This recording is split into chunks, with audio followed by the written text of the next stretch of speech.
अस्सलाम वालेकुम। प्रोग्राम आज के अखबार के साथ मैं हूँ रज़ा अब्बास और हमेशा की तरह कुछ आम मौज़ूआत आज के इस प्रोग्राम में हम उन्हीं मौज़ूआत के ऊपर बात करेंगे। नई हुकूमत आ चुकी है। शहबाज शरीफ साहब हुकूमत साजी के लिए बड़े मुतहरिक नज़र आ रहे हैं, अपने अहम इत्तेहादियों से मुलाकातें भी कर रहे हैं। कल उन्होंने कराची का एक अहम दौरा भी किया।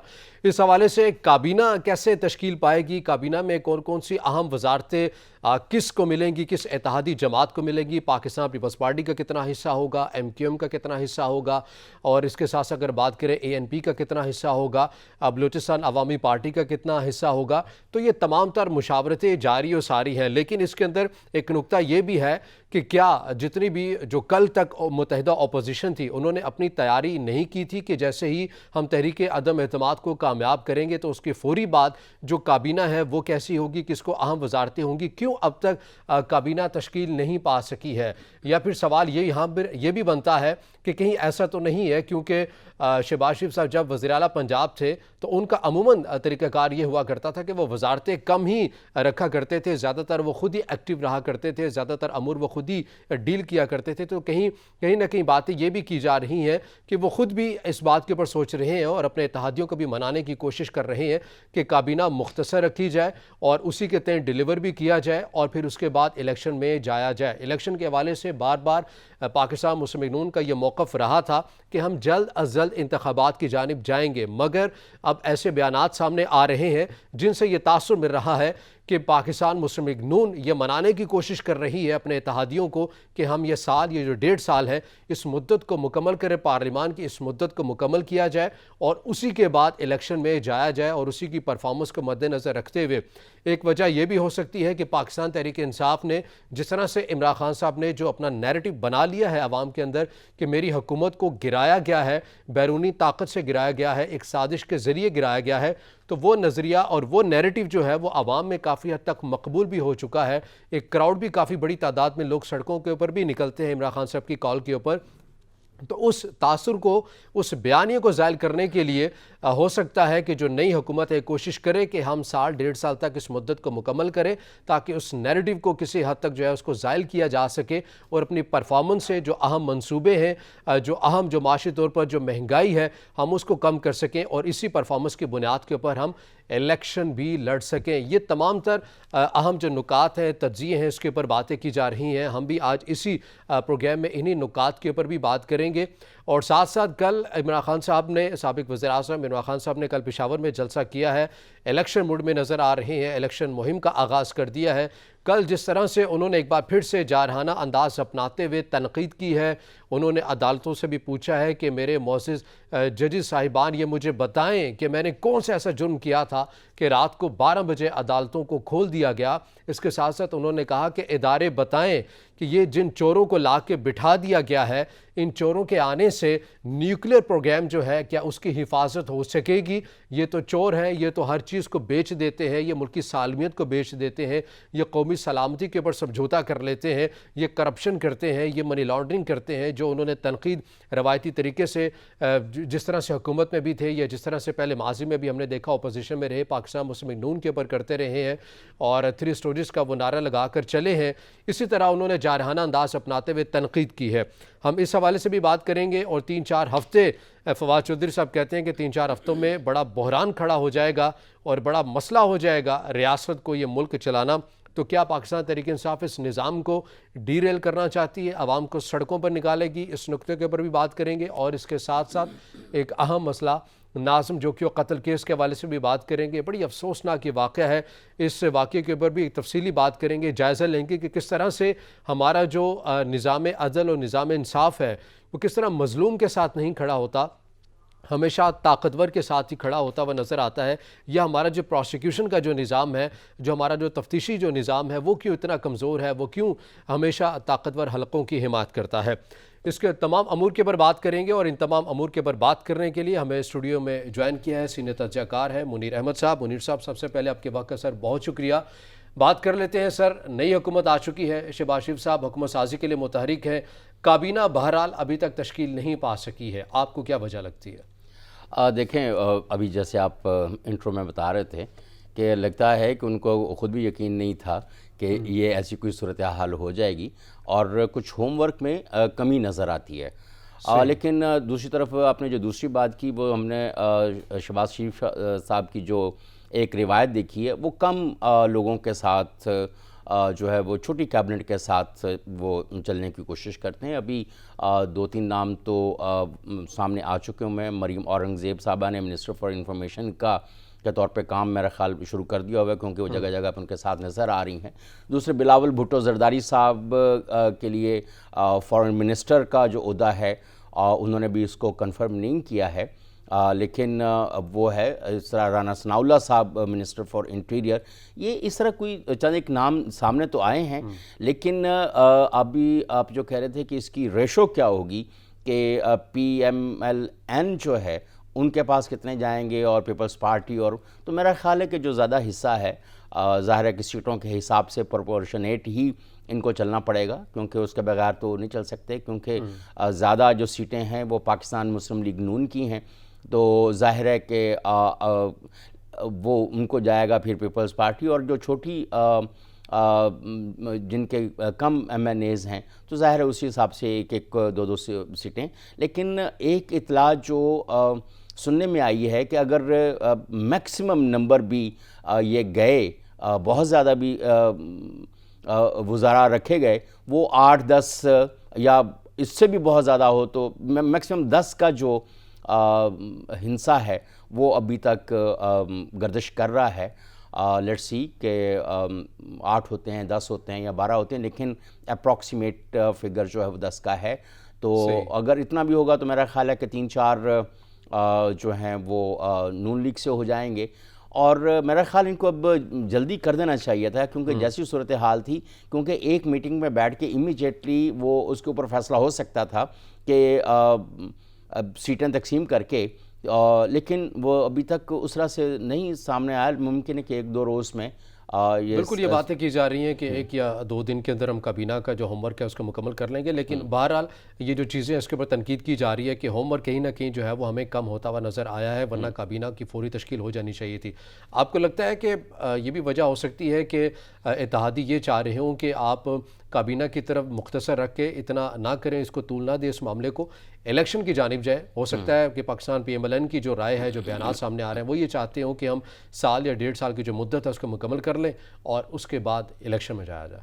अच्छा, इसमें एक सूरत हाल जो अगर कैबिनेट की तश्कील के हवाले से जो जहन में आती है वो ये है कि शायद कहीं ना कहीं इसमें कौन सी वजारत किसको देनी है, इसके ऊपर भी बात हो सकती है। लेकिन दूसरी तरफ जो राय है वो आपकी बात सही है, इसके ऊपर भी ज़रा 2 राय अभी तक हैं कि जिस तरह इलेक्शन कमीशन ऑफ पाकिस्तान ने कहा था कि अक्टूबर तक वो तैयार हो सकते हैं, हल्का बंदियाँ वगैरह मुकम्मल हो सकती हैं। अगर इसको देखा जाए जिस तरह हमारा सरकारी निज़ाम चलता है तो नवंबर-दिसंबर भी हो सकता है, और सर्दियाँ वर्दियाँ भी होती हैं। बाज़ इलाके पाकिस्तान के ऐसे हैं जहाँ पे बहुत ज़्यादा सर्दी होती है और स्मॉग का भी फिनोमेना होता है, तो शायद ये इसको फिर बाहर तक लेके जाने की कोशिश करें या थोड़ा इसको और तूल देने की कोशिश करें, क्योंकि ये जो 5-6 महीने जो हैं ये स्मॉग और ठंड के ज़्यादा होते हैं, तो उसमें आमतौर पे फिजिबल नहीं होता। और आपने देखा होगा कि आमतौर पे हमारे जितने भी इंतखाबात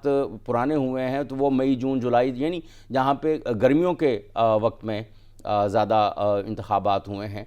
तो वैसे भी अगर इमीडिएटली इन्होंने जाना भी हो तो, लेकिन बहुत सारी चीज़ें ऐसी हैं जिनको ठीक करना बहुत ज़्यादा ज़रूरी है। तो मेरा ख़्याल है कि अगर ये जो गवर्नमेंट आई है अगर थोड़े कुछ काम भी कर ले, क्योंकि जो इस वक्त हमारी मुआशी सूरत हाल है वो बहुत दिगरगूं है, और इमरान खान साहब की हुकूमत ने कोई 20,000 अरब रुपए का कर्ज़ा लिया, लेकिन हमें कहीं लगा हुआ नज़र नहीं आ रहा है। वो ये क्लेम करते हैं कि हमने ये डेट पेमेंट की है और डेट सर्विसिंग के ऊपर दिया है, लेकिन फिर भी कितना डेट सर्विसिंग के ऊपर इस दौरान में चला गया होगा। बहुत सारे मामलात जो हैं, जो डेवलपमेंट के प्रोजेक्ट्स जो उन्होंने नारे लगाए थे अपने इलेक्शन के अंदर, उसकी कोई सूरत हाल नहीं हुई। सबसे बड़ी बात वो जैसे कल के आप जलसे की बात कर रहे हैं तो उसमें भी उन्होंने ये बड़े चोर चोर चोर के बड़े नारे लगाए हैं, लेकिन आपने इतनी बड़ी नैब आपने आपके पास थी, नेशनल अकाउंटेबिलिटी ब्यूरो। इस मौजू के ऊपर बात करेंगे तफसीली, लेकिन ये बताइएगा कल जिस तरह से कल वज़ीर-ए-आज़म शहबाज शरीफ ने कराची का दौरा किया, जी जी। हमने देखा कि कराची का सबसे बड़ा जो मामला है वो ट्रांसपोर्ट का जो निज़ाम है, वहाँ की अवाम बार बार तकाजा भी करती है और वहाँ की ज़रूरत भी है, बुनियादी ज़रूरतों में से एक है।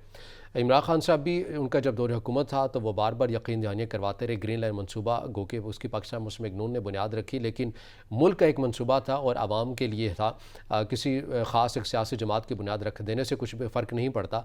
लेकिन उस मामले के ऊपर भी हमने देखा कि इब्तदाई मराहिल में ही वो जो चीज़ें हैं वो नज़र आई हैं। अब आपको लगता है कि शहबाज शरीफ साहब जो गए इस मामले के ऊपर ज़्यादा मुतहरिक भी हमें नज़र आते हैं, अगर बात करें मेट्रो की, ऑरेंज लाइन ट्रेन की, तो वो तरजीह मानों में यहाँ पर कराची के इस मसाइल को वो दूर कर सकते हैं? आपको लगता है कि जो वादे किए गए हैं अब उनका वक्त आ गया, उसको मुकम्मल किया जाएगा? देखें, पहली बात तो ये है कि वज़ीर-ए-आज़म शहबाज शरीफ साहब ने आते ही जो सबसे पहले लोगों के साथ अफ़ाम व तफ़हीम और प्यार मोहब्बत बढ़ाने के लिए और शुक्रिया अदा करने का जो एक कटेसी दिखाई है, ये बहुत अहम है और हमने इससे पहले इस तरह की रिवायत नहीं देखी। और दूसरी जो एक शहबाज शरीफ साहब की रिवायत है, वो बहुत तेज़ी में काम कर रहे होते हैं और उन्होंने अगर वहाँ पर कराची में जो ट्रांसपोर्ट मंसूबे के हवाले से बात की है, तो मेरा ख़्याल है कि अगर कोई दूसरे रखने दरमियान में ना हुए तो यकीनन वहाँ पे ट्रांसपोर्ट, पब्लिक ट्रांसपोर्ट जो है वो अवाम को मिल जाएगी। और वो मंसूबा पहले भी पीपल्स पार्टी, MQM और PTI की मुखासमतों की वजह से वो डिले हुआ है। और आई डोंट नो, साबिक़ वज़ीर-ए-आज़म इमरान खान जो हैं वो इतने रिजिड, स्टबर्न और दूसरों के साथ ना चलने वाले और मुखासमत रखने वाले आपने ओवर द ईयर्स देखा होगा कि ये उनके, और क्रिकेट से भी अगर आप देख लें तो उनकी एक मिजाज ऐसा बना हुआ है। तो लेकिन अफ़ाम व तफ़हीम के साथ भी चला जा सकता था, जिनकी हुकूमत सिंध में थी। अभी आप ये देखें कि चलें वहाँ पर तो ऐसी सूरत हाल थी, तो वो कौन सी चीज़ माने थी जो इस्लामाबाद एयरपोर्ट को जाने वाले मेट्रो बस के मंसूबे को डिले किया गया। और अगर आप पेशावर के मेट्रो बस मंसूबे को देखें तो कितने बिलियन कॉस्ट उसकी बढ़ गई। तो ये बहुत सारी चीज़ें ऐसी हैं जो देखनी पड़ेगी। लेकिन हमने एक चीज़ शहबाज शरीफ साहब के जो जब वो वज़ीर-ए-आज़म रहे, वज़ीर आला रहे पंजाब में, तो हमने देखा बहुत सारे तरक्याती काम हुए। लेकिन ज़्यादा लोग कहते हैं कि लाहौर के ऊपर बहुत पैसा खर्च किया गया, लेकिन इसके अलावा भी जो किसानों के हवाले से और एक्सेस रोड्स देने का जो था मंडियों तक, वो भी काफ़ी काम हुए हैं। और उम्मीद है कि अब क्योंकि वो पूरे मुल्क के वज़ीर-ए-आज़म हैं, तो वो ज़्यादा फ़राग दिलाना और जिस तरह से उन्होंने अभी शो किया, तो वो ऐसे मेरा ख़्याल है कि उनके वादे जो होते हैं और काम की जितने वो घंटे काम करते हैं, तो बाज़ लोग तो कहते हैं इनको तो रात को खुद नींद आती नहीं है और हमें जगाए रखते हैं। तो ये भी एक फिनोमेना है। देखें कि वो ब्यूरोक्रेट्स को और लोगों को कितना जगा पाते हैं। जैसे अभी भी आप देखें सुबह सुबह कहाँ 7 बजे काम शुरू कर देना, ये हमारी रिवायत में नहीं है हम पाकिस्तानियों की। तो ऐसे लीडर शायद हमें जब मिल जाते हैं तो फिर थोड़ी सी मुश्किल भी होती है। सही साहब, ये बताइएगा जिस तरह से ये एक मखलूत हुकूमत है, इसको जहाँ पर जो दीगर मसाइल माशी हवाले से मैं आऊँगा उसके ऊपर भी बात करेंगे, लेकिन सियासी तौर के ऊपर बड़ा मुश्किल नहीं हो जाएगा शहबाज शरीफ साहब के लिए इन तमाम इत्तेहादियों को साथ लेकर चलना? फिर ऐसे में कि इमरान खान साहब भी जब सड़कों के ऊपर होंगे, आपने जो वादे वईद किए हैं तहरीक अदम एतमाद के हवाले से, जो श्योरिटी या जामिन बने हैं जैसे साबिक़ सदर आसिफ अली ज़रदारी साहब भी, तो बड़ा मुश्किल हो जाएगा या आप समझते हैं कि बड़ा आसान हो जाएगा? हमने देखा कि पार्लियामेंट के अंदर भी कोई जियो भुट्टो के नारे लगा रहा था, कोई शेर आया के नारे लगा रहा था। तो हर किसी का अपना नुक्ता नज़र है, बयानियाँ भी है, कोई एक पेज पर के ऊपर तो नहीं, हर किसी ने इलेक्शन भी लड़ने हैं, एक दूसरे के ख़िलाफ़ ही लड़ने हैं। तो ये कितना आसान, कितना मुश्किल होगा, आप क्या समझते हैं? देखें, इस तरह के इत्तेहादियों को साथ लेके चलना ये काफ़ी मुश्किल काम है। ये कोई आसान मंजिल नहीं है जिसके ऊपर ये निकले हैं। लेकिन ज़ाहिर है कि ये सारे एक ख़ास स्टांस था आइन की बहाली के और आइन की पामाली के ख़िलाफ़। ये सारे लोग निकले, सारे इकट्ठे हुए थे। वो एक अगर आइन की या कॉन्स्टिट्यूशनल जो आइन की पामाली जो की गई, अगर वो आर्टिकल 5 उस तरह से ना लगाया जाता और उसको कोई, तो शायद ये सारे एक जगह पे इकट्ठे उस तरह से हो भी नहीं सकते थे। पहले भी दरमियान में एक दूसरे के साथ चलने की कोशिश तो हो रही थी पीडीएम के, लेकिन आपने देखा कि उसमें बहुत सारे मसाइल थे पीडीएम की तहरीक में। पाकिस्तान पीपल्स पार्टी का अपना एक स्टांस था, पाकिस्तान मुस्लिम लीग एन का अपना एक स्टांस था, फजलुर रहमान साहब अपना कोई राग अलाप रहे होते थे तो उस वक्त भी। लेकिन आर्टिकल 5 को इन्वोक करना असल में इमरान खान की हुकूमत को ले बैठा, जो कि अनकॉन्स्टिट्यूशनल मूव थी, उसको रिवर्स करना बहुत ज़्यादा ज़रूरी था। क्योंकि आर्टिकल 5 का लगाना तो एक दूसरे को बिल्कुल किसी को गद्दार करार देने के जैसे वो नारा भी लगा रहे हैं, लेकिन किसी को गद्दार साबित करने के लिए, ट्रेटर साबित करने के लिए आपको कुछ उसका एविडेंस भी तो देना पड़ता है ना। आप सीजन्ड पार्लियामेंटेरियंस हैं, हमारे उनसे सियासी इख्तलाफात हो सकते हैं, मुआशी इख्तलाफात हो सकते हैं, लेकिन इस तरह से उन लोगों को के ऊपर इल्ज़ाम लगाना बग़ैर सबूत के और पार्लियामेंट का आर्टिकल 5 इन्वोक करना इस तरह से कि सब लोग हैरान रह जाएं कि प्रोसेस को बाईपास करना, तो शायद अब वो इकट्ठे हो गए हैं। तो मुझे एक रजा जो बात नज़र आती है कि अब वो अपनी इज्जत बचाने के लिए शायद एक दूसरे के साथ कुछ वक्त के लिए चल लें, क्योंकि सियासी इख्तलाफात और नज़रियात तो सबके मुख्तलिफ हैं, लेकिन फिर भी कहीं ना कहीं मेरा ख्याल है कि वो एक दूसरे का दीद लिहाज करते हुए, क्योंकि वो पीटीआई को ये मौका नहीं लेने देंगे कि वो कहेंगे देखा ये तो हम तो पहले कहते थे कि ये सारे ऐसे हैं और ये सारे वैसे हैं और ये एक दूसरे के साथ नहीं चल सकते और किसी ऑब्जेक्टिव के लिए ये इकट्ठे नहीं हो सकते सिर्फ मेरी हुकूमत को गिराने के लिए। तो मेरा ये ख्याल है रज़ा साहब कि वो थोड़ा सा अफ़ाम व तफ़हीम के साथ अगर नहीं भी कहीं पे कोई इख्तलाफात है उनको चल लेना चाहिए। उम्मीद तो है कि वो चलेंगे। माशी तौर पर जो चैलेंजेस का सामना है, क्योंकि यही जो नई हुकूमत अभी बनी है, जब तक अपोजिशन में थी तो बातें यही कर रही थी कि इमरान खान साहब ने माशी तौर पर मुल्क को दिवालिया कर दिया है, कर्ज़े बहुत ज़्यादा ले लिए हैं, महंगाई का अंसर है। वो गो के जब इमरान खान साहब वज़ीर आज़म थे वो भी एतराफ़ करते थे कि महंगाई है, लेकिन साथ में नई हुकूमत के लिए चैलेंजेस है। अगर इन्होंने साल डेढ़ की मुद्दत को मुकम्मल करना है और इसी कारकर्दगी को लेकर इलेक्शन में भी जाना है, तो आपको लगता है कि ये सही मानों में जो इन्फ्लेशन है उसको कम किया जाएगा, या फिर एक जो रवायत है जिस तरह से इमरान खान साहब भी तनकीद करते रहे कि सब्सिडी के ऊपर ये तमाम मामला चलाते रहे हैं साबिक़ा हुकूमत है? अच्छा, ये सब्सिडी तो पाकिस्तान की जड़ों में बैठी हुई है ना, और एक आप आर्टिफिशियल मेजर्स के साथ मईशत को खड़ा करते हैं, और लेकिन जब आप उसको खुला छोड़ते हैं, आप डॉलर्स को भी अगर देखें तो उसमें बहुत सारे, लेकिन फिर भी अगर हम दुनिया की जो मुख्तलिफ मुआशी निज़ाम है अगर उसको हम देखें तो कहीं ना कहीं पे वो डॉलर को दूसरों को ऐसे आर्टिफिशियल मेजर्स लेकर कंट्रोल करके चलते हैं। आप अपने पड़ोसी मुल्क को देख लें, अगर हम भारत को देखें तो वहाँ पर भी बहुत सारे आर्टिफिशियल मेजर्स किए जाते हैं और ताकि उनकी जो मईशत है वो मुस्तहकम रहे। अगर हम चीन की तरफ देख लें तो चीन ने कौन से ऐसे इन मुआशी इंतज़ामात नहीं किए जो आवाम की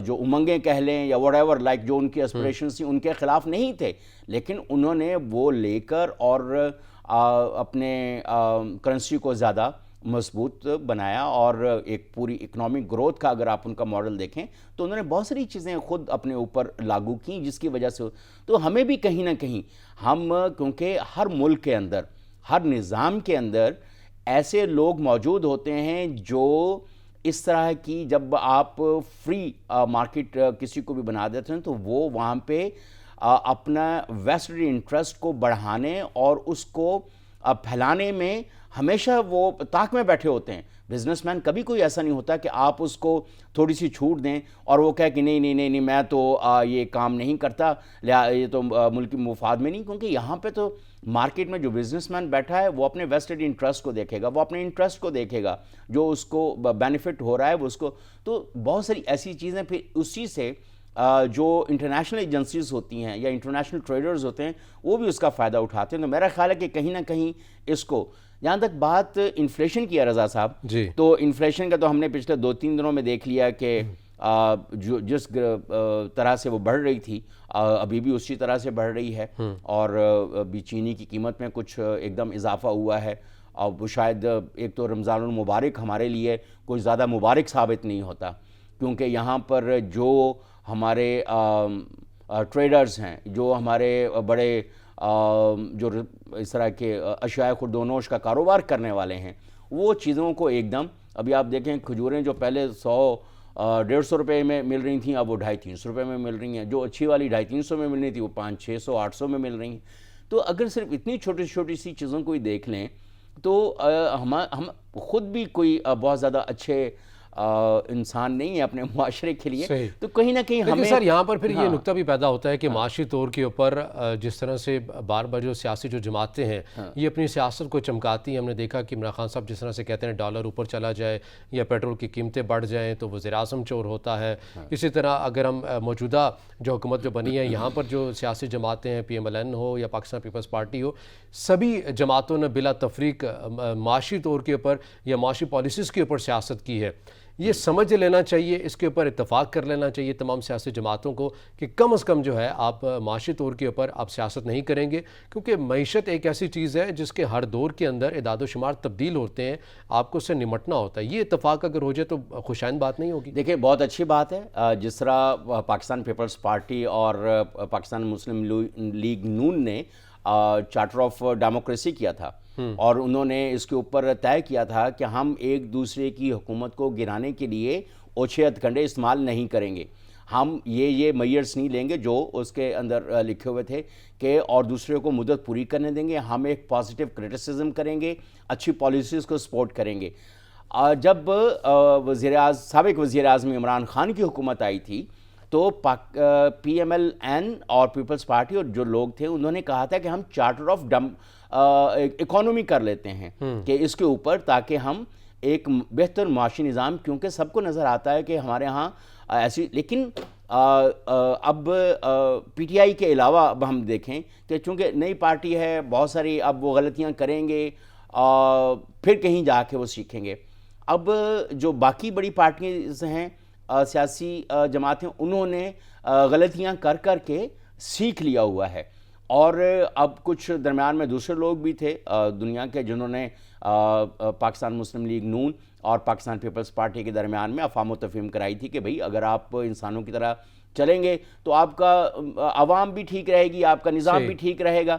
तो मेरा ये ख्याल है कि चार्टर ऑफ इकॉनमी सारी जमातों को मिलकर कर लेना चाहिए और ऐसे जो मेयर्स हैं वो लेने चाहिए जिससे मईशत ना गिरे।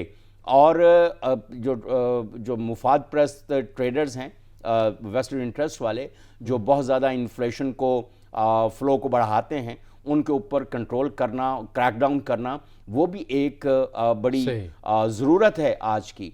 और मेरा ख्याल है कि हमारे ट्रेडर्स को, हमारे जो ताजर तबका है और जो प्रोड्यूसर है इस सारी चीज़ों को बनाने वाले और बेचने वाले, तो उनको भी थोड़ा ख्याल करना चाहिए कि अगर आपके पास बिलियंस भी होंगे तो, और अगर आपकी वजह से बहुत सारे लोग परेशानी का शिकार होंगे, तो मेरा ख्याल थोड़ा सा कोड ऑफ कंडक्ट और मोरालिटी जो है ना हमारी मुख्तलिफ तबकों की, उसको भी बेहतर होना ज़रूरी है। सिर्फ सियासतदानों की मोरालिटी को और उनके अफ़हाम तफ़हीम बहुत ज़्यादा शायद इतना काउंट ना करे, लेकिन जब तक सख्त इक़दामात नहीं होंगे और कुछ मोरालिटी हमारी इम्प्रूव नहीं होगी तब तक हमारे मसाइल ज़्यादा रहेंगे। ठीक है, प्रोग्राम में दूसरे मौजू की जानिब बढ़ते हैं और बात कर लेते हैं कि कल पेशावर में जिस तरह से इमरान खान साहब ने जो जलसा किया है उसके अंदर वो तो तनकीद तो करते आते रहे हैं मुखालिफिन के ऊपर, जिस तरह से उन्होंने नवाज़ शरीफ, शहबाज शरीफ और साबिक सदर आसिफ अली ज़रदारी हों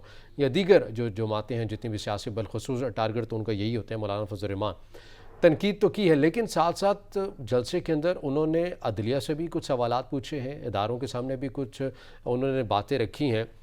खान साहब ने कल, आपने भी सुना होगा, उन्होंने कहा कि मोतबर जजेस बताएं कि मैंने ऐसा कौन सा गुनाह किया था कि जो रात को 12 बजे मेरे लिए अदालतें खोल देंगे। आप क्या समझते हैं उन्होंने कौन सा ऐसा जुर्म किया था कि जो रात को 12 बजे अदालतें खोली गई हैं?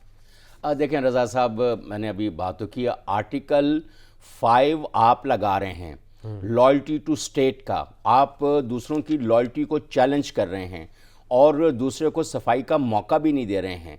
और एक जो असेसमेंट लेटर आता है, ये हमारे एम्बेसडर्स सिर्फ नहीं भेजे, और ये सिर्फ अमेरिका से नहीं आता कि अमेरिका इस तरह से सोच रहा है, कांग्रेस के लोग इस तरह से सोच रहे हैं, वो ये सोच रहे हैं कि अगर ये हुकूमत इस तरह से नहीं करती तो इसको हटाने का इकदाम होने चाहिए। अफ़गानिस्तान के अंदर तालिबान जो हैं ये नहीं कर रहे तो तालिबान के ख़िलाफ़ कोई क्रैकडाउन होना चाहिए, कोई सूरत हाल होनी चाहिए। इस तरह की असेसमेंट रिपोर्ट्स ये कोई पहली दफ़ा आया है या पहली दफ़ा इस तरह की कोई चीज़ें हुई हैं? क्या ये सिर्फ अमेरिका से आया है? क्या रशिया में जो हमारे एम्बेसडर हैं वो ऐसा नहीं भेजते, यूक्रेन से नहीं भेजते? ये कौन सी जगह ऐसी है जहाँ से हमारे एम्बेसडर्स अपनी असेसमेंट रिपोर्ट्स नहीं भेजते? और उस लेटर को, उस मेमो को ये कहना कि ये एक थ्रेट लेटर है, क्या बाइडन ने या उनके किसी सिक्योरिटी एजेंसी ने आपके नाम ख़त लिखा है कि भाईजान आप ये करते हैं तो ठीक है, वरना फिर ये है कि हम आपके साथ सीधे हो जाएंगे और हम आपको छोड़ेंगे नहीं? ऐसा कतन कोई नहीं है। फॉरेन ऑफिस के जो भी ज़राए हैं आप उनसे पता करें, उनके लोगों से पता करें कि ये एक नॉर्मल, एक आम ख़त को, एक आम असेसमेंट को हमारे यहाँ पे जो दूसरे मुल्कों के सफारा हैं, एम्बेसडर्स हैं, हाई कमिश्नर्स हैं, वो क्या करते हैं? वो भी जर्नलिस्टों से भी पूछ रहे होते हैं, लोगों से भी पूछ रहे होते हैं, ये इमरान साहब ऐसे क्यों कर रहे हैं यार, ये इकॉनमी ऐसे क्यों चल रही है? जो मुख्तलिफ एक्सपर्ट्स हैं उनसे भी राय ले रहे होते हैं। फिर उसकी बुनियाद के ऊपर वो अपने मेमोज डेवलप करते हैं और अपने मुल्कों को भेजते हैं। It's a routine foreign affairs का एक सिलसिला है जो चलता रहता है, और इसकी बुनियाद के ऊपर और फिर सबने देखा कि आर्टिकल 5 पे जिस तरह उसको अपनी अदम एतमाद को बचाने के लिए इनको पता चल गया था कि भाई अगर इनके जो मुनहरिफ अरकान जो हैं पीटीआई के, वो अगर वोट ना भी दें और इत्तेहादी चूंकि उनके साथ चले गए हैं, बाप बलूचिस्तान अवामी पार्टी उनके साथ चली गई है, MQM ने उनके साथ कुछ मामलात आपस में कर लिए हैं, इधर से क्यू लीग के कुछ लोग जो हैं वो भी इस तरफ को उनका रुझान हो गया है, तो उन्होंने इसको देखते हुए जो है और जो पार्लियामेंट के अंदर किया, वो उसको रोका जाना, उस रिवायत को या उस काम को रिवर्स होना ज़रूरी था ताकि वो रिवायत और प्रेसिडेंट ना बन सके। हाँ, आपने आर्टिकल 5 लगाना था इन लोगों के ऊपर, तो आपको चाहिए था कि आप ड्यू कोर्स आप लेते, आप पूरा प्रोसेस होने देते। आपने एक इल्ज़ाम लगाया है कि ये सूरत हाल है, तो फिर आप उसको प्रोसिक्यूट करते विद इन पार्लियामेंट और कहते कि जनाब हमें ये है, हमारे पास ये सबूत मौजूद है, लिहाजा इसको थोड़ा सा मुअत्तल करके पॉइंट ऑफ ऑर्डर पे अगर फवाद चौधरी साहब बात कर सकते हैं तो बाकी लोग पॉइंट ऑफ ऑर्डर पे क्यों बात नहीं कर सकते? आप उसके ऊपर डिबेट कंडक्ट करते, आप इसको दूध का दूध पानी का पानी इसको करते, आप कहते ओके इन कैमरा सेशन कर देते, आप कहते सारे जर्नलिस्ट बाहर निकल जाएं, सारे ऑब्जर्वर बाहर निकल जाएं और हम असम्बली का इन कैमरा सेशन करेंगे। अगर आपको ये प्रॉब्लम था कि इन कैमरा सेशन असम्बली का नहीं, तो जो नेशनल असम्बली की स्टैंडिंग कमेटी है या सेनेट की स्टैंडिंग कमेटी है, आप उनका जॉइंट सेशन भी कर सकते थे इसके ऊपर टू असेस कि भी हाँ ये सूरत हाल है। अगर आपका ये भी मतलब कोई ऐसा रज़ा साहब मैकेनिज्म तो होना चाहिए था ना कि कमेटी में तो उन्होंने कहा है कि हमने पेश भी किया है, डिमाश भी उनको किया गया है कि उसके अंदर तमाम फ़िरक़ैन ने ये बात कही है कि जो उस मरासले के अंदर जो अल्फाज से वो गैर मुनासिब थे, गैर सिफारती थे, उसकी बुनियाद के ऊपर डिमाश भी किया है। इन कैमरा इजलास के हवाले से उन्होंने कहा है कि वो माने नहीं है, जो उस जो आज की हुकूमत और कल की मुत्तहिदा अपोजिशन थी वो लोग नहीं माने हैं, लेकिन जो नई हुकूमत है वो ये कहती रही बार बार कि जब हम तहरीक अदम एतमाद के मामले के ऊपर आ चुके थे तब हमें कहा गया है कि इन कैमरा देखें। जब आप अदम एतमाद नो ट्रस्ट मोशन आप मूव कर देते हैं तो उसके बाद सारी चीज़ें स्टैंड स्टिल हो जाती हैं। उसके बाद आगे या तो जब तक अपोजिशन अपनी नो ट्रस्ट मोशन वापस नहीं लेगी तब तक मामलात आगे चल नहीं सकते, क्योंकि उसके ऊपर अमल होना होता है। उसके बाद तो आप कोई भी लेम एक्सक्यूजेस लेकर आ सकते हैं। फिर दूसरी बात यह है कि अपोजिशन ने और इवन जो अंदर के लोग हैं उन्होंने भी कहा है कि ये लेटर जिसकी ये बात कर रहे हैं, ये मेमो जो है ये टैम्पर्ड है, इसके अंदर कुछ किया गया है। तो अब उसका भी जाहिर है कि पहले यानी इस पहलू का भी जायज़ा लेना बहुत ज़रूरी था। अब वज़ीर-ए-आज़म शहबाज शरीफ साहब ने आते ही कहा है कि सबसे पहले इस मामले की तहकीकात होंगी। लेकिन वो तो और उन्होंने impartial मुस्तरद होंगी कर और दिया ना, वो कहते हैं हम इसका हिस्सा नहीं बनेंगे, पीटीआई ने। नहीं, वो तो देखें, अब अगर मेरे ऊपर कोई इल्ज़ाम है, मैं अगर उसका हिस्सा नहीं बनता और मैंने एक चीज़ की है, तो क्या आप उसके गिल्टी होंगे या मैं गिल्टी हूँगा? अगर पीटीआई उसका हिस्सा नहीं बनती, उस प्रोसेस का हिस्सा नहीं बनती, तो लेकिन इसके बावजूद भी इन कैमरा फॉरेन ऑफिस के साथ डिस्कशंस हो सकती हैं। फॉरेन ऑफिस इंडिपेंडेंट अथॉरिटी एक ऑफिस है पाकिस्तान का, और वो कभी भी बहुत ज़्यादा इन्फ्लुएंस नहीं होता, और वो अपने अब इसके ऊपर बहुत ज़्यादा बंदा क्या बात करे, लेकिन इसको इन्वेस्टिगेट होना बहुत ज़रूरी है। दूसरी बात ये है, आपने वो जो जलसे वाली बात आप कर रहे थे उसके अंदर, अब पहले आपने इन्होंने चोर चोर चोर का एक नैरेटिव बिल्टअप किया, और इतने सालों में आप इतनी सारी अदालतें होने के बाद, नैब होने के बाद आपने लोगों के ऊपर साबित नहीं कर पाए। अब आप इमरान खान साहब बहुत फाश गलती कर रहे हैं, वो इदारों को इसके अंदर इन्वॉल्व करके। आपने देखा होगा कि जो उन्होंने उस दिन अपना एक वीडियो बयान जारी किया, उसके अंदर उन्होंने कहा है कि फ़ौज पाकिस्तान का दिफा नहीं कर सकती, और फ़लाँ पाकिस्तान का दिफा नहीं कर सकता, अदालतें पाकिस्तान का दिफा नहीं कर सकती, ये अवाम हैं। अब मुझे ये बताएं कि अवाम अपने इतने इन इदारों के बग़ैर क्या हैं? क्या ये अपने छुरियाँ चाकू उठा के, और जो एक अकल और समझ का लेवल है, हाँ, एक आम पाकिस्तानी का, बहुत समझदार लोग भी हैं, लेकिन जज्बातियत को अगर हम देखें तो क्या उसके साथ और इदारों को निकाल के अकेली आवाम क्या कर सकती है? तो अब दूसरी तरफ अपोजिशन का भी आया है कि ये और जो हमारे फॉरेन जर्नलिस्ट यहाँ पर जो होते हैं, वो भी हमारे ऊपर हंसते हैं कि जिस तरह की बातें 3-4 हफ्तों में ऐसा क्या होने लगा है? फवाद चौधरी साहब पहले कहते हैं कि 3-4 हफ्तों में ये जो मामला है आवाम सड़कों पर निकल आएगी, ये मामला बड़ा लंबा हो जाएगा, बड़ा बहरान हो जाएगा मुल्क के अंदर। इलेक्शन करवाएं। खान साहब ने भी कहा कि जब तक इलेक्शन नहीं होते मैं तो सड़कों के ऊपर ही रहूँगा। तो नई हुकूमत के लिए फिर ये बड़ा चैलेंज होगा कि इमरान खान साहब सड़कों पर आएंगे, उनको भी मैनेज करना है, उनको भी डील करना है, या फिर उनको जल्द से बड़े आज़ादाना हैसियत में करने देंगे, क्योंकि उन्होंने इस्लामाबाद की भी कॉल दी है। नहीं, देखें, पहले भी वो जलसे करते रहे हैं। जब पीएमएलएन की हुकूमत थी तो वो कितने दिन यहाँ पे और किस तरह से वो यहाँ पर रहे हैं, और जबकि मैंने ऐसी चीज़ें हैं जहाँ पे उनको रोका जा सकता था, लेकिन नहीं रोका गया और उनको काम करने की। लेकिन फवाद चौधरी साहब, आपको पता है कि ये कोई ना कोई शगुफ़ा ऐसा छोड़ देते हैं, और पाकिस्तान की सियासत में जब तक आप इस तरह की मुशगाफियाँ और शगुफ़े ना आप छोड़ें तो आपका चूरन बिकता नहीं है। और वो ज़ाहिर है कि जिस तरह से वो चल रहे हैं कि अभी पेशावर का जलसा हुआ है, बड़ा जलसा था, लेकिन उसके अंदर सिक्योरिटी के बड़े फ्लॉज थे, और लोग उसमें कह रहे हैं कि ये जो फ्लॉज छोड़े गए हैं और जिस तरह की जो सूरत हाल है, तो इसका एंड रिज़ल्ट क्या हो सकता है, कोई उसमें और भी ज़ाहिर है। और जिस तरह की उनकी लैंग्वेज है इमरान खान साहब की, और उनके साबिक जो वज़रा हैं उनकी, और उनके जो करीबी साथी हैं, तो ये सारा चीज़ों को फ्लेयर अप करने की कोशिश कर रहे हैं। बार बार अगर आप किसी को गद्दार कहेंगे, और ये एक गद्दार कहना मेरा ख़्याल है कि ये गालियों में से सरे फहरिस्त है। आप किसी की इंटेग्रिटी को और आप इस तरह से चैलेंज कर रहे होते हैं और उसकी इज़्ज़त के ऊपर हमला कर रहे होते हैं, तो मेरा ये ख़्याल है कि बहुत अगर इसी तरह की चीज़ रही तो दूसरे जो पीपल्स पीटीआई के मुखालिफ जो सियासी जमातें हैं, तो उनके लोगों के अंदर इश्ताल भी आ सकता है।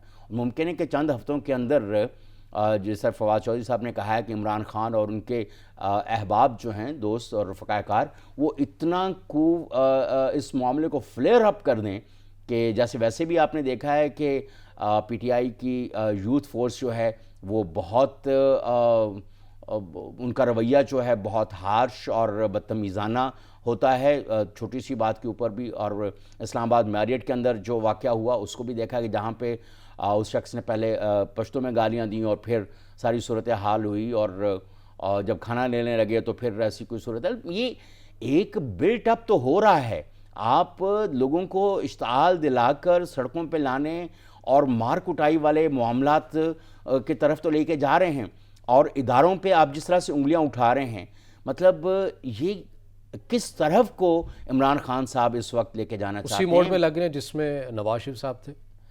देखिए नवाज शरीफ का जो मामला था ना वो थोड़ा और तरह से वो था, वो लेकर निकलते थे, लेकिन कभी उनका जो कॉन्फ्लिक्ट था इदारों के साथ वो और तरह का था और वो इस तरह का नहीं था। वो इदारों की इंटेग्रिटी के ऊपर शक नहीं कर रहे थे, पॉलिसी का फ़र्क था।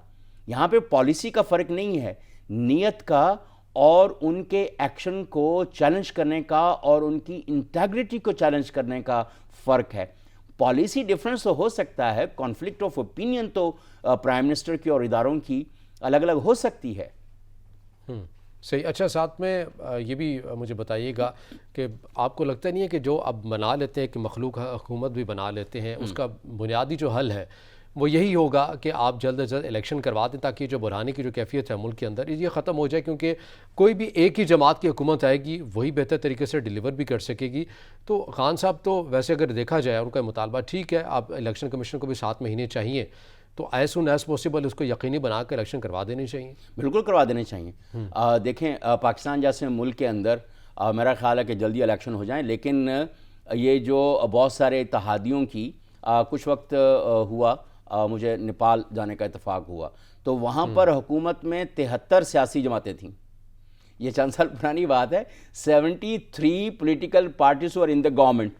अब उनका भी तो हिसाब किताब चल रहा था और सारे जो लोग हैं उन वहाँ पे बिजली का बहरान था और उसमें सारे लोगों ने अपनी टास्क फोर्स बनाई हुई थी कि दुकानें अगर उन्होंने कही हैं कि शाम को 5 बजे या 6 बजे बंद हो जाएं तो उस वक्त सारे लोग मिल के बाहर निकलते थे और दुकानें बंद कराते थे। फिर एक वक्त आया कि सारे लोगों ने अपनी दुकानें बंद करना शुरू कर दी। अगर आप थाईलैंड को देखें वहाँ पे पॉलिटिकल क्राइसिस बहुत रहता है, लेकिन 3-4 जमातें 5 जमातें मिलकर भी चल रही होती हैं।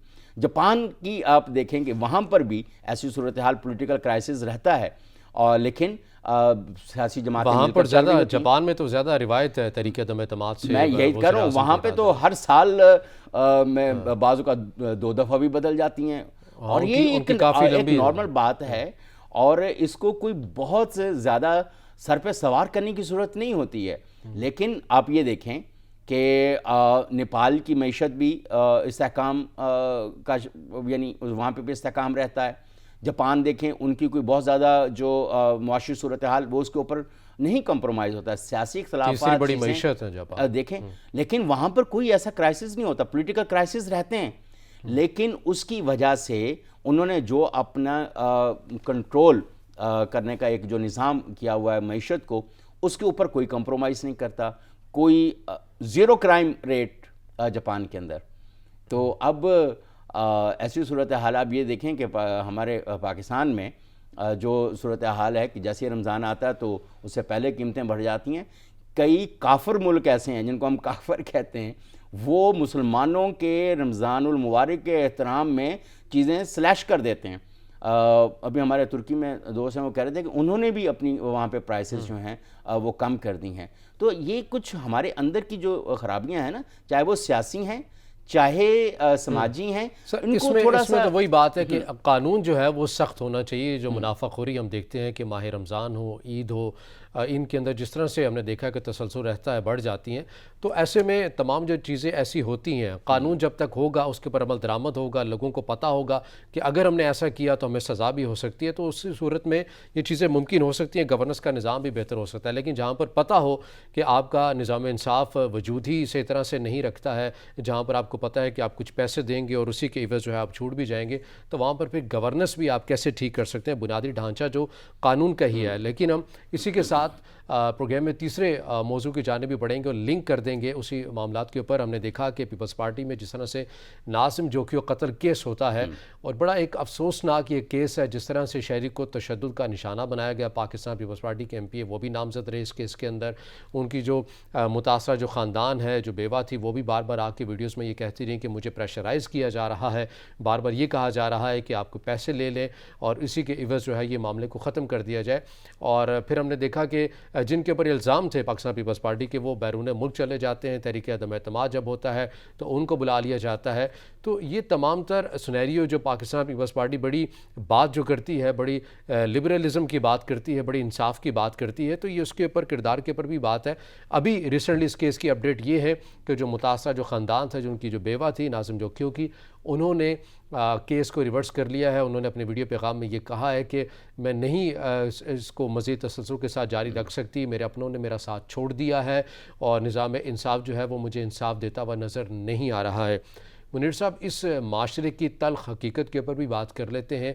हमारी जो सियासी जो जमातें हैं, बिलखुसूस सिंध के हवाले से अगर हम बात करें तो ऐसे केसेस कोई एक नहीं है। हम ये कह सकते हैं कि शायद ही कोई आखिरी होना तो चाहिए, लेकिन ये केसेस भी बढ़ते हैं, लोगों को इंसाफ नहीं मिलता। वही वडेरा सिस्टम है, वही कल्चर सिस्टम है, जो ताकतवर होते हैं वो दबाव डालते हैं और केस रिवर्स हो जाते हैं।